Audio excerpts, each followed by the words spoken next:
आप सबको मेरा प्यार भरा नमस्कार। आज हम मुंशी प्रेमचंद द्वारा लिखित कहानी उद्धार को सुनने जा रहे हैं। आगे बढ़ने से पहले आप इस चैनल को सब्सक्राइब कर लें और बेल आइकन को भी प्रेस कर लें। उद्धार। हिंदू समाज की वैवाहिक प्रथा इतनी दूषित, इतनी चिंताजनक, इतनी भयंकर हो गई है कि कुछ समझ में नहीं आता उसका सुधार क्यों कर हो। बिरले ही ऐसे माता पिता होंगे जिनके 7 पुत्रों के बाद एक भी कन्या उत्पन्न हो जाए तो वह सहर्ष उसका स्वागत करें। कन्या का जन्म होते ही उसके विवाह की चिंता सिर पर सवार हो जाती है और आदमी उसी में डुबकियां खाने लगता है। अवस्था इतनी निराशमय और भयानक हो गई है कि ऐसे माता पिताओं की कमी नहीं है जो कन्या की मृत्यु पर हृदय से प्रसन्न होते हैं, मानो सिर से बाधा टली। इसका कारण केवल यही है कि दहेज की दर दिन दूनी रात चौगनी, पावस काल के जल गुजरे की 1 या 2 हजारों तक नौबत पहुंच गई है। अभी बहुत दिन नहीं गुजरे कि 1 या 2 हजार रुपए दहेज केवल बड़े घरों की बात थी।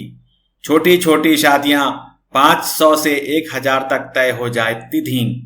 अब मामूली विवाह भी 3-4 हजार के नीचे तय नहीं होते। खर्च का तो यह हाल है और शिक्षित समाज की निर्धनता और दरिद्रता दिन बढ़ती जाती है। इसका अंत क्या होगा ईश्वर ही जाने। बेटे 1 दर्जन भी हो तो माता पिता का चिंता नहीं होती। वह अपने ऊपर उनके विवाह भार का अनिवार्य नहीं समझता। यह उसके लिए कंपलसरी विषय नहीं, ऑप्शनल विषय है। होगा तो कर देंगे, नहीं कह देंगे बेटा खाओ कमाओ, कमाई हो तो विवाह कर लेना। बेटों की कुचरित्रता कलंक की बात नहीं समझी जाती, लेकिन कन्या का विवाह तो करना ही पड़ेगा। उससे भागकर कहाँ जाएंगे। अगर विवाह में विलंब हुआ और कन्या के पांव कहीं ऊंचे नीचे पड़ गए तो फिर कुटुंब की नाक कट गई, वह पतित हो गया, टाट बाहर कर दिया गया। अगर वह इस दुर्घटना को सफलता के साथ गुप्त रख सका तब तो कोई बात नहीं, उसको कलंकित करने का किसी का साहस नहीं। लेकिन अभाग्यवश यदि वह इसे छुपा न सका, भंडाफोड़ हो गया, तो फिर माता पिता के लिए, भाई बंधुओं के लिए संसार में मुंह दिखाने को नहीं रहता। कोई अपमान इससे दुस्सहन, कोई विपत्ति इससे भीषण नहीं, किसी भी व्याधि की इससे भयंकर कल्पना नहीं की जा सकती। लुत्फ तो यह है कि जो लोग बेटियों के विवाह की कठिनाइयों को भोग चुके होते हैं वही अपने बेटों के विवाह के अवसर पर बिल्कुल भूल जाते हैं कि हमें कितनी ठोकरें खानी पड़ी थीं। जरा भी सहानुभूति नहीं प्रकट करते, बल्कि कन्या के विवाह में जो तावान उठाया था उसे चक्रवृद्धि ब्याज के साथ बेटे के विवाह में वसूल करने पर कटिबद्ध हो जाते हैं। कितने ही माता पिता इसी चिंता में ग्रहण कर लेता है। कोई बूढ़े के गले कन्या को मढ़कर अपना गला छुड़ाता है। पात्र कुपात्र के विचार करने का मौका कहाँ, ठेलम ठेल है। मुंशी गुलजारी लाल ऐसे ही हतभागे पिताओं में थे। यूं उनकी स्थिति बुरी न थी। 200-250 रुपए महीने वकालत से पीट लेते थे, पर खानदानी आदमी थे, उदार हृदय। बहुत किफायत करने पर भी माकूल बचत न हो सकती थी। संबंधियों का आदर सत्कार न करें तो नहीं बनता, मित्रों की खातिरदारी न करें तो नहीं बनता। फिर ईश्वर के दिए हुए 2 पुत्र थे, उनका पालन पोषण, शिक्षण का भार था, क्या करते। पहली कन्या का विवाह टेढ़ी खीर हो रहा था। यह आवश्यक था कि विवाह अच्छे घराने में हो, अन्यथा लोग हंसेंगे और अच्छे घराने के लिए कम से कम 5000 का तखमीना था। उधर पुत्री सयानी होती जाती थी। वह अनाज जो लड़के खाते थे वह भी खाती थी, लेकिन लड़कों को देखो तो जैसे सूखों का रोग लगा हो और लड़की शुक्ल पक्ष का चांद हो रही थी। बहुत दौड़ धूप करने पर बेचारे को एक लड़का मिला। बाप आबकारी के विभाग में 400 रुपए का नौकर था। लड़का सुशिक्षित था। स्त्री से आकर बोले, लड़का तो मिला और घर बार एक भी काटने योग्य नहीं, पर कठिनाई यही है कि लड़का कहता है कि मैं अपना विवाह न करूँगा। बाप ने समझाया, मैंने कितना समझाया, औरों ने समझाया, पर वह टस से मस नहीं होता। कहता है मैं कभी विवाह नहीं करूंगा। समझ में नहीं आता विवाह से क्यों इतनी घृणा करता है। कोई कारण नहीं बतलाता, बस यही कहता है मेरी इच्छा। माँ बाप का इकलौता लड़का है, इनकी परम इच्छा है कि इसका विवाह हो जाए, पर करें क्या। यूं उन्होंने फलदान तो रख लिया है, पर मुझसे कह दिया है कि लड़का स्वभाव का हठीला है, अगर न मानेगा तो फलदान आपको लौटा दिया जाएगा।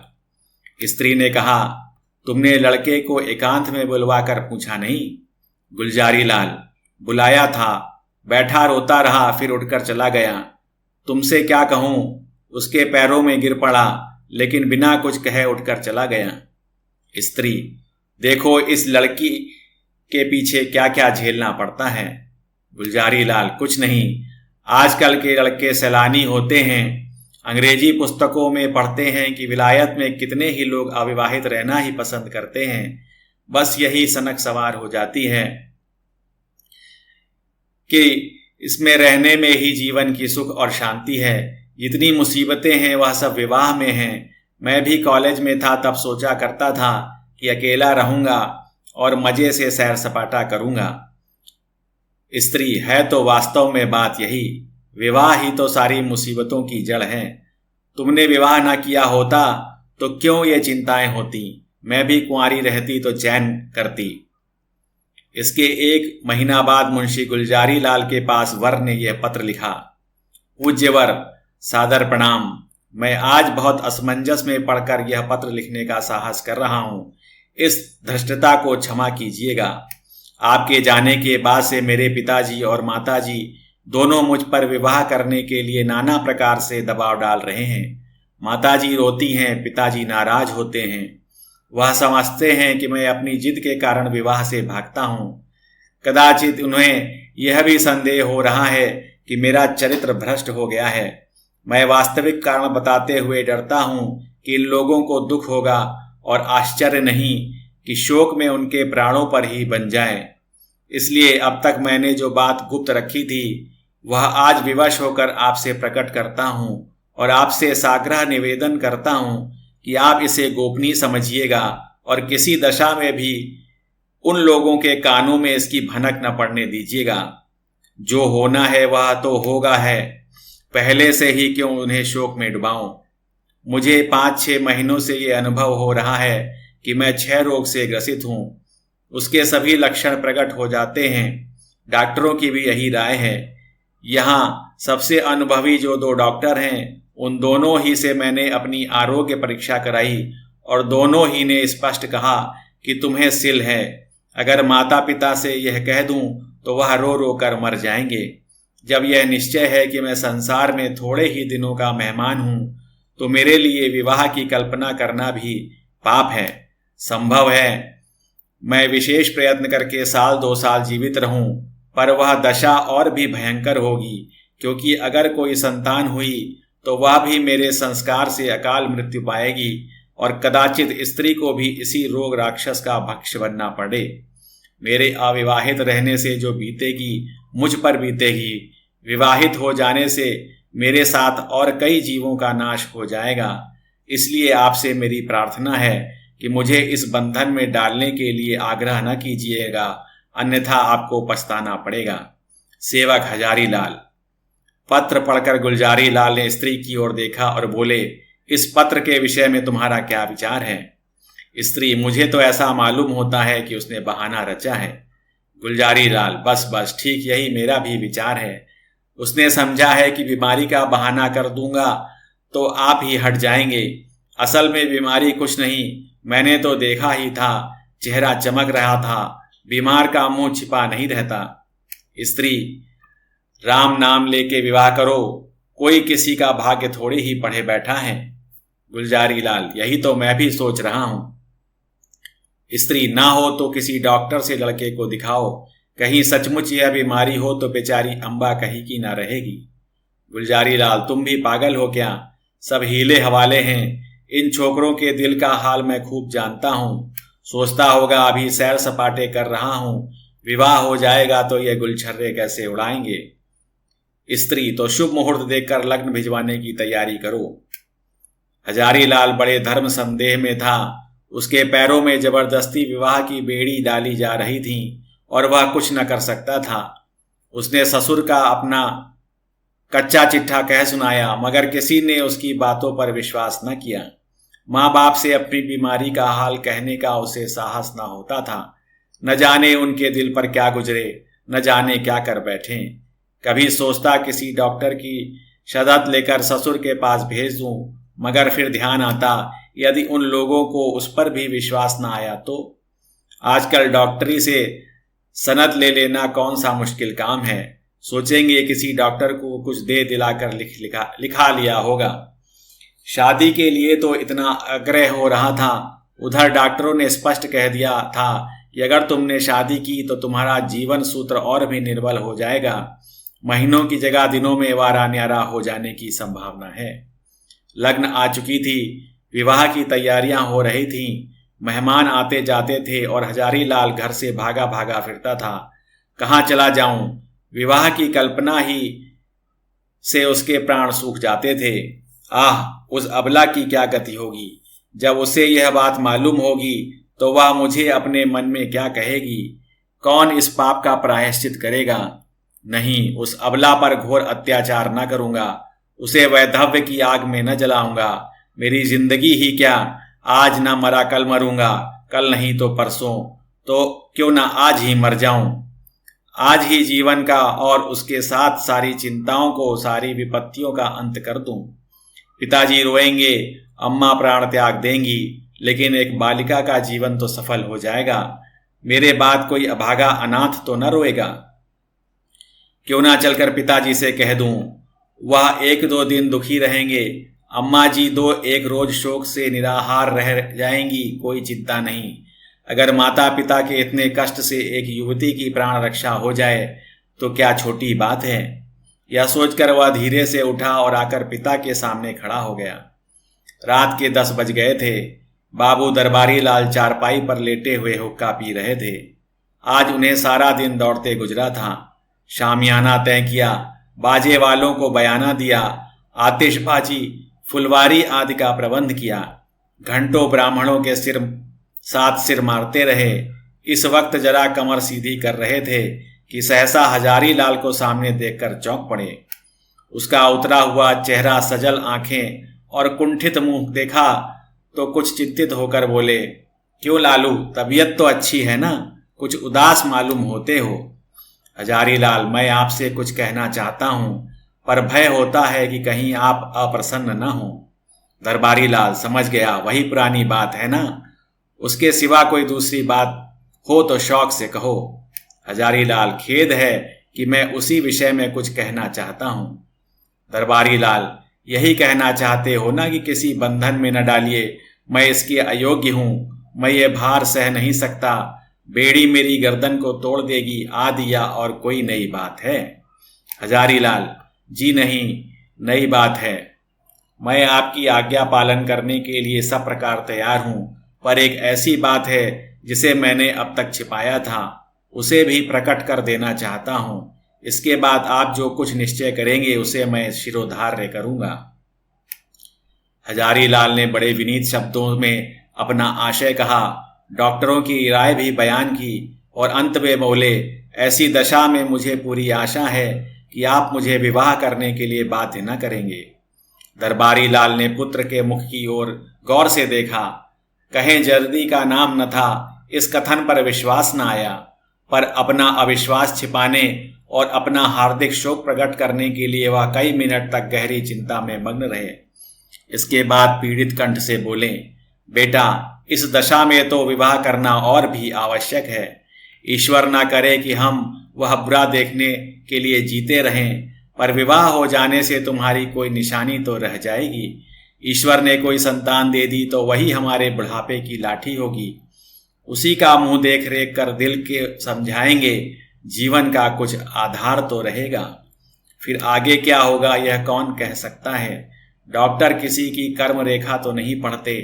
ईश्वर की लीला अपरंपार है, डॉक्टर उसे नहीं समझ सकते। तुम निश्चिंत होकर बैठो, हम जो कुछ करते हैं करने दो, भगवान चाहेंगे तो सब कल्याण ही होगा। हजारी लाल ने इसका कोई उत्तर नहीं दिया। आंखें डबडबा आईं, कंठ अवरोध के कारण मुख तक न खोल सका। चुपके से आकर अपने कमरे में लेट रहा। 3 दिन और गुजर गए पर हजारीलाल कुछ निश्चय न कर सका। विवाह की तैयारियों में रखे जा चुके थे। मंत्रेय की पूजा हो चुकी थी और द्वार पर बाजों का शोर मचा हुआ था। मोहल्ले के लड़के जमा होकर बाजा सुनते थे और उल्लास में इधर उधर दौड़ते थे। संध्या हो गई थी। बारात आज रात की गाड़ी से जाने वाली थी। बारातियों ने अपने वस्त्र आभूषण पहनने शुरू किए। कोई नाई से बाल बनवाता था और चाहता था कि खत ऐसा साफ हो जाए मानो वहां बाल कभी थे ही नहीं। बूढ़े अपने पके बाल को खड़वाकर जवान बनने की चेष्टा कर रहे थे। तेल साबुन उबटन की लूट मची हुई थी और हजारीलाल बगीचे में एक वृक्ष के नीचे उदास बैठा हुआ सोच रहा था, क्या करूं। अंतिम निश्चय की घड़ी सिर पर खड़ी थी। अब एक क्षण भी विलंब करने का मौका न था। अपनी वेदना किससे कहें, कोई सुनने वाला न था। उसने सोचा, हमारे माता पिता कितने अदूरदर्शी हैं। अपनी उमंग में इन्हें इतना भी नहीं सूझता कि वधू पर क्या गुजरेगी। वधू के माता पिता कितने अदूरदर्शी हैं। अपनी उमंग में भी इतने अंधे हो रहे हैं कि देखकर भी नहीं देखते, जानकर नहीं जानते। क्या यह विवाह है? कदापि नहीं। यह तो लड़की का कुएं में डालना है, भाड़ में झोंकना है, कुंद छुरे से रेतना है।